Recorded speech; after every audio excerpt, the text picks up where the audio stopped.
All right, fans. So our next guest was taken 34th overall by Gotham FC in the 2022 draft out of Clemson University. This is a first-time guest. This warrior wears number 51 for your Gotham FC.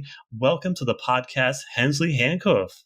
Thank you so much for having me on. I'm so grateful to be able to jump on here with you guys and be able to talk about some really interesting topics. Yeah, I can't wait. So you're a player that I've been wanting to talk to since you've been drafted. So I did an article on you, and everybody I reached out to, like your coaches and stuff like that, they all talked about how good of a player you were, but they all seemed to go out of their way and talk about how good of a person you are. So I can't wait to really do a deep dive and get to know you better.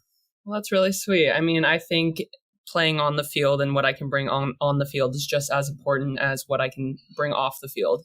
And I feel like a lot of players kind of have that mindset on this team. So I'm glad that I ended up here being surrounded by a bunch of amazing people. Yeah, you absolutely fit in at Gotham.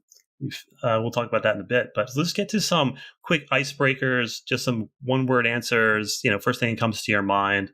So what is the most used app on your phone? Most used app on my phone is probably Twitter. I love Twitter. I think it's hilarious. I kind of stay away from all the Twitter drama, but I'm just on there for the, Star Wars memes, cat memes, and the occasional Gotham post. I think we just became best friends. All right. So you wouldn't be here without this person. Oh, I wouldn't be here definitely without my mom. She's been my rock ever since day one, ever since middle school. So there's been really hard days, as everybody knows, in athletics, and she's pushed me just to continue. And here we are today, and I could not have done it without her. She's been my rock. Yeah, she comes to the games too, which is awesome. Yeah, she does. She's been able to come to 2 games, and I've been really happy to be able to get her out. So I mentioned the story on the last podcast, but so I brought I'm a volunteer of the Big Brother, Big Sister program. Cool. And so I had my little with me, and he's just starting to get soccer, but he really loves like getting pictures with the players and stuff like that. So you had started coming down our way. We're in 106, and you stopped like 3 people from us, and then kind of walked by us, right? So I could see Josiah like, where's she going? Right? Yeah. So I was like, all right, we'll get her next time. And then I turn to my left, I look to see who's coming next. And then I hear on the right side of me, so you want to get a picture with Hensley? And I hear him say, yeah. And she goes, don't worry about it. I got you. So I look over, and sitting next to Josiah was your mother. Oh my gosh. Yeah. That's really sweet. Yeah, she called you over. You took a picture of her. He was so happy. It was just, your mother's amazing. She's awesome. No, she's awesome. She's already met some of the other parents on the players' team. This is funny. Our athletic trainer, her name is Erin. Her mom came to one of the games my mom was at, and they apparently were sitting next to each other and absolutely clicked, best friends, talking about it. And it's just so funny seeing that. My mom is fully immersing herself in the Gotham culture, and I love it. Yes. So who is the hardest shooter on Gotham? Hardest shooter on Gotham? Christy. She can absolutely rocket one. She makes it look so effortlessly, too, and you can never guess where she's going to go. Never guess where she's going to go. So definitely Christy. Yeah, I can see that. So I was doing my digging on you, and I came across this video of the UCLA shootout. So that was incredible.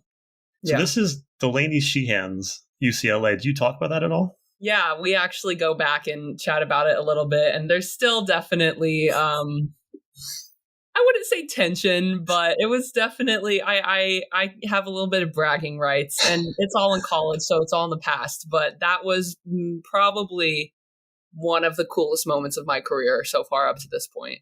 That team was talented, that UCLA team. They had like 4 or 5 pros on that roster. Let's say that shootout went a little bit longer. You had to take a kick. How confident are you in making one? I'm so confident. I really don't have any technical advice. Well, there's some things I can say to give to people, but my biggest thing when you walk up to the PK spot is your confidence and what you exude from that. I would love to take a PK. I can't promise that I'm going to absolutely rocket it over the bar, but if I get it right, I will bury it. I'm either going to miss by a mile or make it like the best goal ever. On game days, what is your state of mind? Is it zen? Is it whatever, I'm ready? Or is it just amped? It's transitioned a bit since I've been in college, even earlier in college now than to my senior year. And then even now, it's really transitioned from I used to be so amped up, listen to super loud music, just super like rah, ready to go. But now it's a bit more zen. I listen to kind of classic rock, but not like the crazy. I have a couple songs here and there that really get me going that I'll listen to right before the game starts. But throughout the day, I just like to chill and not overthink it. I have a really good routine leading up to game day because preparation for a game starts the day after a game ends. You know what I mean? So leading up to a game, I like to do laundry the night before a game. It kind of helps me feel like I have accomplished something and gets my hands going, and it's just totally mindless. I've started reading a couple books that I really have found that have been helpful for me to fall asleep at night, let's be honest, before a game. So yeah, I'm more zen now. Okay. 3 words that describe your fit style. My fit style, sportswear, definitely. I would love to say high class, but we're not there yet. We're not there yet. We're not on Ashland's level yet. Where we can be buying Prada and everything. Someday we'll get there. But that's kind of what I'm aiming towards. And then unique also. I like to kind of make everything my own. I think Mandy Freeman on my team is such an inspiration for fashion because she finds the coolest clothes that you would never think would work in an outfit, and she makes them work. And you're just like, how do you do this? And 1, it's part of her confidence, but 2, it's also her eye for it also. And so I try to kind of find inspiration in her fits as well. So who is your traveling roommate? My traveling roommate. We have different roommates really for the most part every single trip. This past trip, it was my roommate here, Jenna Bike. She just got signed this past week. So I'm super happy for her, super stoked. It's been a long time coming for her. And it's just, she's an awesome friend. We're really close. Yeah, she's got some bravado. She just seems like she's not afraid of anybody, and she's just going to go 100% all the time. Yeah, it's actually really funny. She went to Boston College. I went to Clemson, and our last regular season game was against each other this past year. So it's kind of just another full circle moment kind of with Delaney where we all came back to the same place. And I'm so happy that she's one my roommate and one of my really good friends now. Fantastic. And last rapid fire, why number 51? It's a family number. I grew up a Pittsburgh Steelers fan. My dad was a Pittsburgh Steelers fan. It's changed now. Don't give me that look. So he used to take the 51C train to Heinz Stadium back in the day in Pittsburgh. And ever since I was little, he always picked 51 for my number. And that's kind of grown throughout my life. And then now my little brother is taking over a little bit in high school with him also trying to be 51. I have it tattooed on me. Me and my mom have it together, and my brother's going to get it here pretty soon. So it's like a family crest almost. I guess you're all Giants fans now, right? With Eli Manning showing up to your practice? Oh, man. That was pretty cool.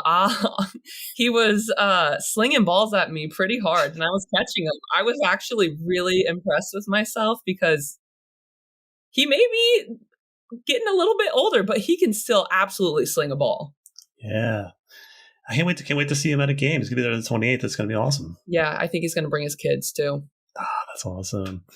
All right, so let's get a little more about you. So first, you have a dedicated fan base. I think they call it the Hensley Hive. So what does it mean to have inspired such a collective? I still can't describe the feeling to you. One, it is so inspiring and motivational to work harder every single day to, really kind of be that handcuff hive leader almost. It inspires me so much to continue to push for success because I can't let people down. And I know whatever I do people are gonna support me, but it's been so motivational to have that. And two, it's just so grateful. There are really hard days in the NWSL where everything can seem like it's going wrong and you have all the world on your shoulders. And then seeing tweets about myself where people are so supportive and so loving, no matter who you are. I'm really grateful for kind of that group of people. They've really helped me this year so far. Yeah, I think your time is coming, and I can't wait. I hope it's at home at Red Bull Arena, Me because too. that place will be live when that happens. Absolutely, but you almost got your chance to come into the game the first time. My chance a couple of times, yeah. Yeah, because obviously when you're the backup, Bezos is the starter, and she's always just throwing her body on the line. Oh, she's a monster. She's awesome. Yeah, we'll definitely get into her. But I think the first time that you back up Bezos, she got knocked down like twice, and I saw you putting on the gloves twice. I was like, it was the first time it happened. I was like, okay, I'm ready. I'm going to go into the game. I'm going to freak out. Like, I was ready, but I just wasn't expecting that. And then now kind of being rostered more and getting used to the game day routine. I've every time that Bezos has gone down, I'm like, put me in, coach. I am ready. Yeah, it's not the way you want to go in. You want that to be. Yeah, you never want that to happen, but I'm always ready. But let's just get into Michelle Bezos. She is the most New York player of all the Gotham players that I can see. Oh yeah, she's got such an attitude, and she always looks like somebody's wasting her time. She's walking the sideline. But so, tell us about her and what's it like being able to learn from someone as good as Bezos. She is such an inspirational figure because she's been through a lot as well. On the field, she is just so solid, and so the way she speaks kind of just flows, and it's so calming to be in her presence because one, she's extremely understanding of people and what you can be going through, and always checking in to make sure that you're good. But then also two, always willing and to put in the work. She works so hard, and it's so fulfilling, I feel like, to be able to work with somebody like that who motivates me so much. She's so experienced, and we've gotten to the point where we can just look at each other and know what we were going to say because we spend all this time together, and she's almost looked at for me as like a bigger sister that I've really looked up to the past couple of months. Yeah. And your other keeper is a legend in her own right. Yeah. And you had a history with her. You've trained with her before being at Gotham, right? Yeah. Back in 2017, I was doing online school to finish out high school and was living in Orlando, Florida, being able to train with the Pride, with Ashlyn. So back then little 17-year-old me was looking up to her like, oh my gosh, that's Ashlyn Harris. I get to train with her every day. And now she's a teammate, and it's just another, yet again, full circle moment in the soccer world. What was your first impressions of Ashlyn? Intense. She is intense, and she puts her all into this game. She is so passionate. She cares so much, not only about the players, but about winning too. She has such a winning mentality, and it's just really, really fun to work with her. Yeah. And so being a keeper, I looked at your resume and it's like top to bottom keeper. So for a lot of people, when they become like all the keepers that I worked with, they kind of were a field player at one point, and then they got thrown to goal for a game for whatever reason, and then it just stuck. Was that something that was like for you too? So I did like YMCA 3v3 soccer when I was little. And I don't really count that as my soccer career because everybody kind of does that. And then after that, I got into gymnastics for a really long time, actually. And then I got a little bit too tall for that. So quit that. And when I was about 7 or 8, I was like, Mom, you have to sign me up for soccer. All my friends are playing. You have to sign me up. So I think she signed me up pretty late. I got on a team. I wasn't really supposed to play because I signed up late. So I was just sitting on the bench watching. And the goalkeeper at the time had braces and got hit in the mouth with a ball. You can see it. Had to come out, and they were like, tallest kid on the bench, pulled me off the bench, stuck me in there. And apparently I was throwing my body in front of every single ball. And my mom was like, that's when she knew I found my love. Okay. So I've always been a goalkeeper. Yeah, let's get to a little bit of your support system. So one thing that's a key for anyone who wants to be successful in any field whatsoever, you need to build yourself a support system. Mhm. And it's always good to have those people around you that are encouraging you all the time, and as you have with your family. So tell us about what it's like having your family behind you. I mean, it means everything because a lot of people don't have that. My mom and my brother are kind of, like I said before, my rocks, and I wouldn't be here without them. My brother's now kind of getting into the recruitment process in high school. He plays basketball. And so he's kind of leaning on me a little bit to guide him, and getting recruited for soccer and basketball is completely different, but it's still the same feelings of, where am I going to go? Am I going to get a scholarship? Do I need to worry about this and this? And so he's starting to lean on me a little bit. And I'm really grateful for that because I've leaned on him a lot and he probably doesn't even know it. I think you have to also surround yourself with people who have the same goals, and that can part be your support system. And so every day in my friends and just family and everything, I want to surround myself with people who want to work just as hard as I do.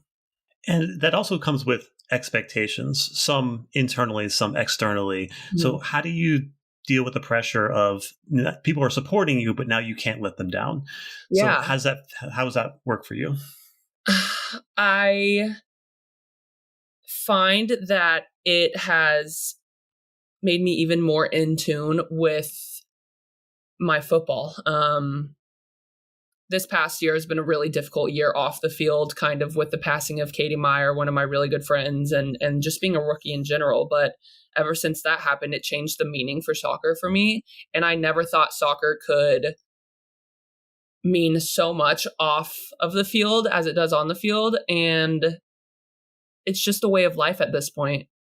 And I think that having a support system that, I don't want to let down is extremely motivational, as we talked about earlier with the Hancuff Hive. I don't want to let these amazing people down. And so it's just more motivational for me to work. And I'm sure at some points there will come a time where I do let people down and I get scored on. That's just part of football. But kind of having that precursor of knowing that's going to happen, but doing everything now that I can is going to help a lot. So as we all know, there's never been a goal in the history of soccer that wasn't the goalkeeper's fault. So why do you want to put yourself through that? I think it's just because I'm crazy. Every goalkeeper is crazy. No, I'm kidding. I'm kidding. Asked myself that question my entire life, and I still don't have an answer for it. And I don't think any goalkeeper will have an answer for why we choose to step in front of a moving ball, Yeah. And something that I played keeper for a little bit, and I did it for like 2 years. And I just wish somebody would pull me aside, because I'm a good athlete, so I did okay at it. Yeah. But I just wish someone pulled me aside and said, "Gary, do you realize you're 5'6"? Stop it. Get out of net." Well, there's a lot of shorter goalkeepers as well. Oh, yeah. I mean, being a goalkeeper is all about finding what works for you and what doesn't work for you. Yeah. And what works for me is going to be different than what works for Mish, and what works for Mish is going to be different than from what works for Ash.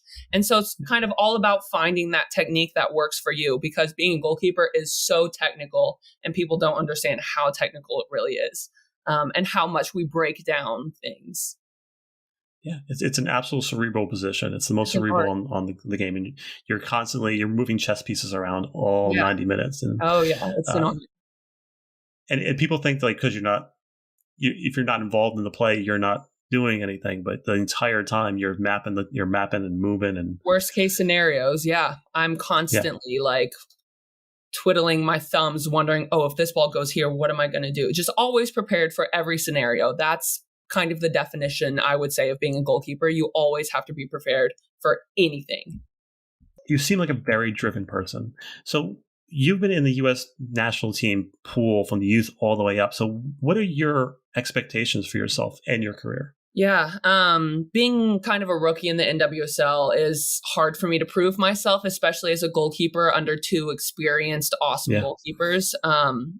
And so my expectations for myself right now are just to continue to learn and grow from all the people that are put kind of in my pathway, and slowly climb that ladder. And if the U.S. national team calls me in for a camp, I'll come in and I'll be ready. And I will do everything in my power to hold that position. But that isn't something that I, on the day-to-day basis, is where I'm worried about. because it would just drive me mad. Yeah. And speaking of people that are helping you grow, one person that's always kind of behind the scenes and we don't know too much about, but Brody Sams, who is the goalkeeping coach. So what can you tell us about him? He has been such a solid person on and off the field for me. His ideology behind mental health relating to being a goalkeeper is really, really interesting. We've had so many great conversations about taking things and letting things go and vice versa. And it's just been so awesome to work with him. On the field, he is so energetic and so inspirational. I mean, all the goalkeepers that I've worked with the past couple months are so inspirational in their own way. And I'm just so lucky that I ended up here, you know? I couldn't think of a better place to be between Brody and Ash and Mish, because I'm learning and growing so much from all of them. Absolutely. Yeah. When you got drafted, I was like, there could not be a better spot for you. Absolutely. Yeah. So you're definitely in the right spot. So you're obviously you're from Oklahoma, but how have you adapted to the New York lifestyle? My mom, when I was little, always called me an active child. I was always on the go, always trying to do something, kind of as an aggressive person. As I got older, in the way that I talk, I'm very direct. And so just living in Oklahoma, you kind of stand out because 1, I'm 6'3", 2, I have tattoos, 3, I'm loud. And a lot of people just don't see that in Oklahoma. So in high school, I was kind of glad not to get out of there because I love going back. It's just such a quiet place, and I'm not meant to be in a quiet place. I want to be somewhere where I'm surrounded by different cultures and different people. And when I walk down the street in New York, people are still going to stare at me, but they're not going to think I'm crazy, you know? Where in Oklahoma, they're going to be like, oh my gosh, have you ever seen a girl that big with tattoos? So if you could take one thing from Oklahoma with you to New York, what would it be? If it's a store, if it's a place that you used to hang out, what would you bring with you wherever you go? It's called Brahms ice cream. You can get a bag of burgers for $5, and they have some amazing ice cream. Okay. I miss it probably every day. It's the first stop I go when I get home. And now you're in New York, what would you take with you back to Oklahoma? Back to Oklahoma. When you're in New Jersey, you got like those all-night diners and the pizza. That's the way to go. I haven't eaten as much pizza as I have the past 6 months of my entire life. Absolutely. But all right. So this is going to be the first of 2 interviews. So we're going to do this.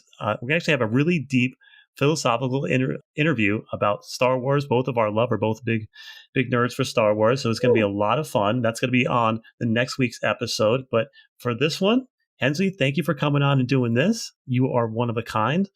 I know everyone is rooting for you. And again, we're going to have you on next week, which is going to be awesome. So thanks for sticking around. And Gotham will be on the field this Sunday at 3 p.m. away at the OL Reign. Are you ready? Oh, yeah, I am so ready. Thanks for having me on, and I'll see you guys next week. Let's go.